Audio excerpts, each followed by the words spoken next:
We are looking at how to pronounce this irregular verb, the three forms of the verb to choose.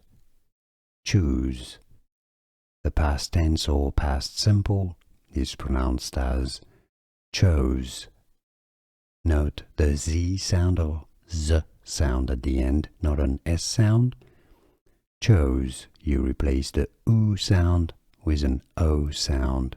Chose, as in I chose the blue car.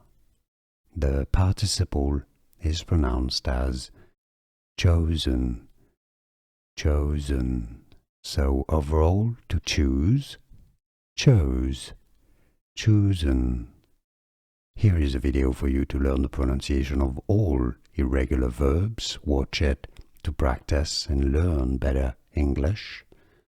I'll see you there. Like this video. If you found it useful, stay tuned to the channel to progress and practice better English. Thanks for watching.